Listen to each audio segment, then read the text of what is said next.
Well, I, for one, am kind of hoping this is the last time I have to show this shit stain here, old Sir Crocodile. If you like this type of drawing and more, though, brothers and sisters, remember to follow me on Instagram, Facebook, Twitter, and even the Google+. One Piece, Chapter 211, King. Well, hello, my brothers and sisters of the Nerd Nation. I, as always, am Jim, here to bring you another review on the awesome, action-packed, mind-blowingly epic tale of One Piece. Our last chapter, of course, saw us with things beginning to wind down a little bit here in the Alabasta arc, which up until this point, for me, has certainly been the longest one in One Piece, well, in the One Piece mythos, history that I've gone through thus far in the first couple 100+ chapters. And it really was. It was on a grand scale because this was not just for a town or a few towns or what have you that was hanging in the balance. This was an entire land, an entire country. And a big one, too. You know, it wasn't the Drum Kingdom. This is, you could probably fit 10 Drum Kingdoms inside of Alabasta. Definitely on a much larger scale. So, and certainly we wound up seeing just the aftermath of you know, Croc getting his ass just nailed through the bedrock, out of the mausoleum, up, you know, through the air and landing in the middle of the square amongst everybody that was fighting. So that was very cool. And the chapter ended off with what looked like the mausoleum starting to cave in on Luffy, who looked like he just kind of fell down and passed out from, or was about to pass out from just all the loss of blood and the poison and everything else that's happened to him. So that's how things left off. And things kind of pick up in a little bit of a different spot over here. We see the rebels, and, you know, they've all been kind of urged to throw down their weapons. They all kind of stopped fighting momentarily because rain started coming down, and it kind of, it was almost like, you know, with a dog, you know, squirrel. You know, all of a sudden they look over and they're just sort of fixated on that. So they were just, they were fixated on fighting, and then the rain started coming down, and then all of a sudden it was like, whoa, there's rain. So then everybody starts coming to their senses at the beginning, and you see everybody like, you know, not wanting to stop fighting, and they're like the rebels, you know, they're like, we saw the king burn Nanohana, and then you have another one, it's like, oh, you know, and we saw them going and can kill that kid, and then another one's, oh, and they shot Koza, you know, and then there's somebody, and the king, I saw him stick his finger up a goat's ass, you know, and all these different crazy things that they're coming up with. And of course, they were things that were seen and witnessed. Some of it was just hearsay from others, but really what winds up happening is kind of a nice thing. We get, first we wind up getting Lord Chaka, right, who we didn't know if he was alive or dead from his last stand to buy a few minutes for Vivi to get away with Koza, and he obviously went face-to-face with Crocodile. He is alive, and, you know, a little bit worse for wear, but he's well enough, I guess, so, you know, I'll ask him when I have an interview with him later on this week. But he comes out to everybody, and he's like, listen, he goes, Royal Army, you know, Royal Guards, throw down your weapons, right? So he's telling everybody, listen, we're gonna, as a sign of good faith, we're gonna show them we don't want this fight to begin with, right? So then all of a sudden, Mr. Worthless up until this point appears out of nowhere, Igaram. And he appears with the little boy from Nanohana, the one that originally wanted to join Koza's rebel forces and then wound up seeing Mr. 2 going and changing back and forth from the king to the weird transvestite swan thing that he is. And that was the kid that, if you remember, he was trying to tell everybody what actually had happened, that the king was an imposter and everything else, but they just kind of were not really listening to him, and he was, of course, passing out from the wounds and everything else.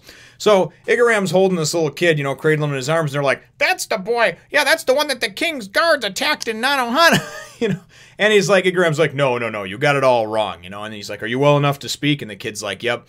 So then the kid goes and says, you know, no, those weren't even the king's men. They were people dressed up. They were imposters, you know. Even the king himself, what we thought was the king, was actually an imposter, you know. And then it kind of shows a little flashback of Mr., you know, oh, I'm so iffy, you know.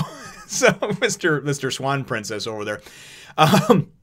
So we see that, and then we see in the next page, then Koza is even sitting there. He's, of course, been shot and battered and beaten, but even Koza's like, yeah, we've all been misled, blah, blah, blah. So now we've got people from both sides saying, all right, enough is enough. Enough of this bullshit, you know? So then Vivi goes, and she's coming down out of the clock tower, right? It takes her a little while to get down, and she comes bursting out the door, and she's like, guys, where is everybody, right? And we see in a couple panels later, we see a funny exchange where Usopp doesn't want to get up because he's just so beaten and tired. beard and everything else. So Sanji goes and, or Zoro grabs him and just starts dragging him. He's like, I'm not a sack of potatoes. And everybody's just kind of beaten and bloodied and bruised. And I mean, they really could just use some sleep and a good meal, you know? So maybe some strong antibiotics to combat whatever kind of infections they've got going on.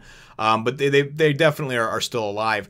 And it's kind of neat because then in the next panel we go and we see you know, King Cobra, Nefertari Cobra, and he's actually got Luffy passed out, slumped over his shoulders. He's holding him like on a piggyback ride, you know? And it's kind of cool because you think, well, the king must have carried him out of there.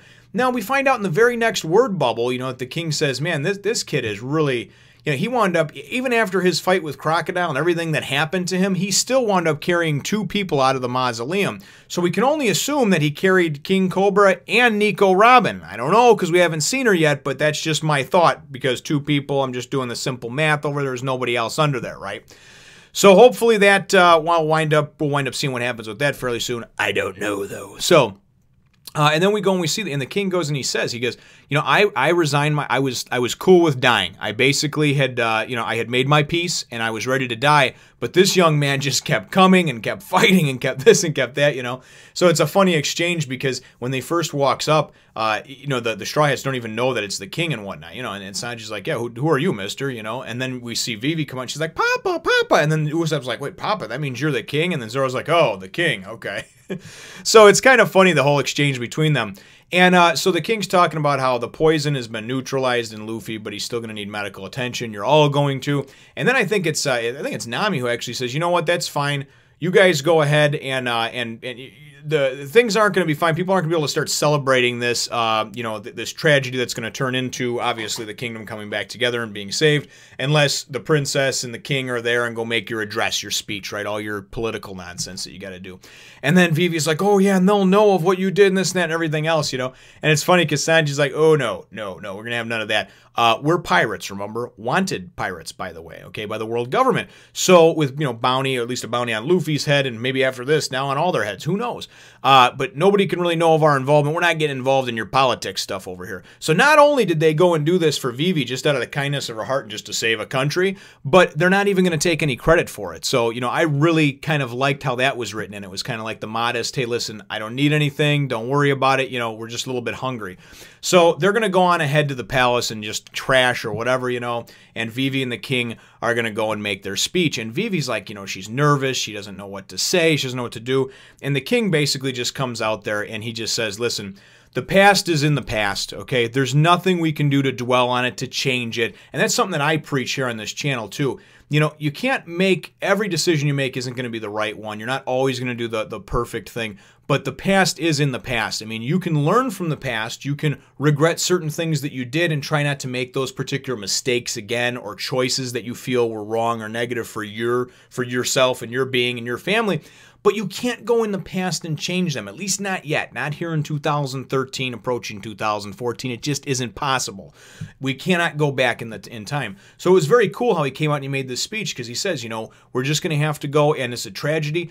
We didn't gain anything from this. It isn't like this war, something good is really coming out of it, other than the fact that we're not killing each other now and there's still a country standing. So let's learn from our past mistakes, and let's put the past in the past, and let's move forward and rebuild this great land. And I thought it was a very, very, you know, nice speech, because then the chapter ends shortly after that. And I forgot to mention as well, there is a there is a brief thing as well where we wind up seeing Crocodile himself. Tashigi is going to take him in. They're kind of reading him his rights, and this is right before the whole speech from the king, so I apologize for backtracking, but Tashigi goes and kind of gives him the whole read him his rights for what he's done and this and that, you know, and heading up the Baroque Works organization, all the bullshit that he pulled. He's going to be stripped forever of his title, his rank, and everything else, is the Shichibukai.